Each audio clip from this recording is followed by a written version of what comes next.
Business की कुछ ताजा खबरें आज की छोटी सी वीडियो में। स्वाची फास्ट न्यूज पर बढ़ने से पहले हम बात करेंगे जेन स्ट्रीट के केस के बारे में, जिसमें कि अगर आपका कोई नुकसान हुआ है जेन स्ट्रीट के केस के कारण, तो आप लोगों के लिए गवर्नमेंट ने कुछ कंपनसेशन अनाउंस किया है, जो कि है बिल्कुल जीरो। जितना भी पैसा होगा वो सारा का सारा जाएगा गवर्नमेंट की अकाउंट में, और जिस अकाउंट का नाम है investor protection and education fund, या फिर जाएगा कंसोलिडेटेड फंड ऑफ इंडिया में। और इन अकाउंट के नाम से ही आपको पता लग गया होगा ये फंड्स कहाँ यूज किए जाते हैं। मैं अगर अपनी बात करूँ तो मुझे बिल्कुल भी नहीं पता ये फंड कहाँ यूज किया जाएगा और कहाँ यूज होता भी है, क्योंकि पास्ट और प्रेजेंट में अभी तक मैंने गवर्नमेंट को ऐसे एजुकेशनल इवेंट को ऑर्गेनाइज करते हुए देखा नहीं है। तो अगर आपको पता हो तो मुझे कमेंट सेक्शन में जरूर डिटेल में बताना इस चीज के बारे में। पर अभी के लिए बात करते हैं क्यों अफेक्टेड इन्वेस्टर्स को कोई भी पैसा नहीं मिलेगा, और उसका पीछे का कारण है कि इंडिया में कोई ऐसा मोड ही नहीं है जिससे आप पैसा रिकवर कर सको। Investor protection and educational funds तो बहुत ज्यादा है, इसके अलावा सेबी भी बहुत ज्यादा एक्टिव है, जो कि टाइम टू टाइम आप लोगों को एजुकेट करती रहती है और बहुत ज्यादा पैसा भी लगाती है आपको इन केसेस से बचाने के लिए और मार्केट के बारे में चीजें सिखाने के लिए। और अगर आपका कोई नुकसान हो जाता है किसी केस के कारण, तो उसको रिकवर करने के लिए कोई भी इंडिया में मोड नहीं है। इसके अलावा एक और बड़ी प्रॉब्लम है जो कि है कैलकुलेशन की लॉस, जिसमें कि किस इन्वेस्टर का कितना लॉस हुआ है उसको कैसे कैलकुलेट करा जाए, इसका भी हमारे पास कोई भी फॉर्मूला नहीं है। वैसे इसके अलावा एक और फन फैक्ट बताऊं आपको सेबी और यूएस के बारे में। कभी सेबी और यूएस के मार्केट रेगुलेटर SEC यानी कि सिक्योरिटीज एक्सचेंज कमीशन के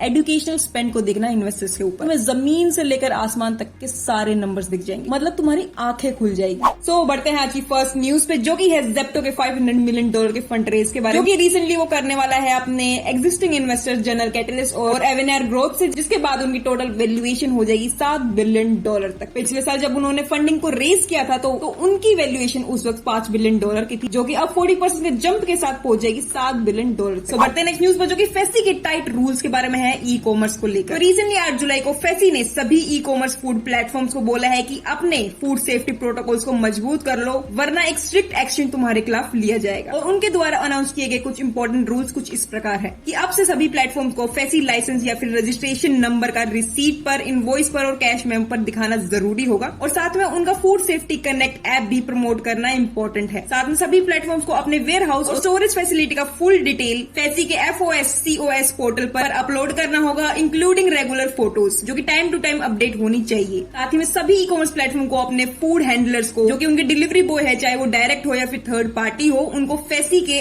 FOSTAC प्रोग्राम के अंडर ट्रेन करना जरूरी होगा, और उस ट्रेनिंग का प्लान और टाइमलाइन फेसी को सबमिट करना भी मैंडेटरी होगा। साथ में इसके अलावा फेसी ने एक सजेशन भी दिया है सभी ऑनलाइन फूड प्लेटफॉर्म्स को कि उनके सभी प्रोडक्ट्स पर डेट ऑफ एक्सपायरी और यूज बाय दिखाना चाहिए उन लोगों को। ये अभी तक उन्होंने सजेशन दिया है, लेकिन कोई ऑफिशियल रूल इसको बनाया नहीं है। एंड इसके अलावा एक और चीज की सभी प्लेटफॉर्म्स को food safety and standard act के अंडर स्टैंडर्ड ऑपरेटिंग प्रोसीजर को फॉलो करना भी मैंडेटरी है, और साथ में पूरा सप्लाई चेन का डेटा जो है वो रेगुलेटर को देना भी मैंडेटरी है। तो बढ़ते हैं नेक्स्ट न्यूज पर, जो कि स्टारलिंक के बारे में है, और जिनको फाइनल अप्रूवल मिल गया है अपनी सैटेलाइट को लॉन्च करने के लिए। तो रिसेंटली इलोन मस्क की सैटेलाइट को इन स्पेस ने फाइनल रेगुलेटरी अप्रूवल दे दिया है, और अब कंपनी जो है वो इंडिया में सैटेलाइट ब्रॉडबैंड सर्विस को ऑफिशियली लॉन्च कर सकती है। तो बढ़ते हैं नेक्स्ट न्यूज पर, जो कि एनवीडिया के बारे में है, और जिसने वर्ल्ड रिकॉर्ड बना दिया है और बन गई है दुनिया की पहली ऐसी कंपनी जिसने मार्केट वैल्यू में $4 ट्रिलियन को क्रॉस कर लिया है। चिप मेकर एनवीडिया ने दुनिया की सारी टॉप की कंपनियों को पीछे छोड़कर इस मार्क को सबसे पहले टच किया है, जो कि बहुत ज्यादा इंसेन है। और अगर एनवीडिया की इस इंसेन ग्रोथ के बारे में और बात करें तो 2 साल पहले जून 2023 में एनवीडिया की जो मार्केट वैल्यू थी उसने सिर्फ $1 trillion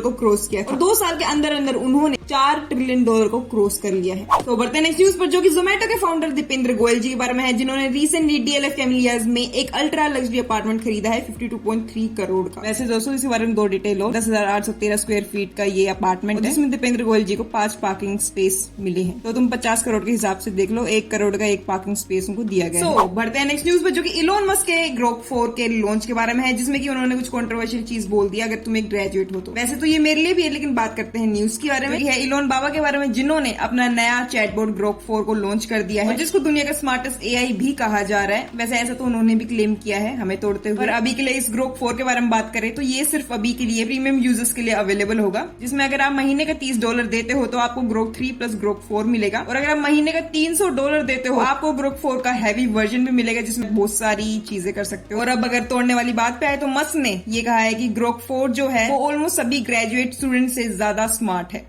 Grok across all the subjects. तो अभी अगर तुम रिसेंटली ग्रेजुएट हुए हो, ये तुम्हारे लिए और मेरे लिए है। तो बढ़ते हैं नेक्स्ट न्यूज पर, जो कि रणबीर कपूर के बारे में है और जिनके पैसे डबल हुए हैं 3 महीने के अंदर एक स्टॉक की वजह से, इसका उनकी नई मूवी रामायण के साथ भी कनेक्शन है। तो कुछ 3 महीने पहले रणबीर कपूर ने 20 करोड़ इन्वेस्ट किए थे प्राइम फोकस लिमिटेड में, जो कि प्रोडक्शन हाउस है रामायण का, और जिसमें उन्होंने अपने 20 करोड़ लगाए थे, जो कि 3 महीने के अंदर ऑलमोस्ट डबल हो चुके हैं। तो बढ़ते हैं नेक्स्ट न्यूज पर, जो कि इंडिया की लिथियम बैटरीज रिसाइकलिंग के क्राइसिस के बारे में है, जो कि कुछ टाइम में हमें देखने को भी मिलेगा। और अगर इसमें कुछ ऐसे बिजनेस है जो लिथियम बैटरीज को रिसाइकिल करते हैं, उनके स्टॉक में शायद अच्छी खासी रैली भी देखने को मिल सकती है। रिसेंटली ईवीज का हाल तो इंडिया में आपको पता ही है कितनी ज्यादा डिमांड होने वाली है। उस चीज के लिए एक रिपोर्ट आई है जिसमें की बात की गई है इन सब चीजों के बारे में कि कैसे 2030 तक लिथियम बैटरी की जो डिमांड है वो 115 गीगावाट तक पहुंचने वाली है, और जो कि मेनली होगा ईवीज की वजह से, क्योंकि ईवी का जो बूम है वो अभी आना बाकी है अच्छी तरीके से। और अगर कुछ रिपोर्ट्स के बारे में बात करें तो 2025 से लेकर 2030 तक के बीच में ईवी जो सेगमेंट है उसमें 48% का CAGR से ग्रोथ होने वाली है। और जगह जहाँ पे लिथियम बैटरीज यूज होने वाली है वो है स्टेशनरी स्टोरेज, जहाँ पे 14% का CAGR से ग्रोथ दिखेगा। इलेक्ट्रॉनिक्स में 3% एक्सपेक्टेड है। तो इन्हीं कुछ ग्रोथ के कारण जो है हमारे जो इन्वायरमेंट है उसको काफी ज्यादा लॉस होने वाला है, और रिपोर्ट की माने तो $3.5 बिलियन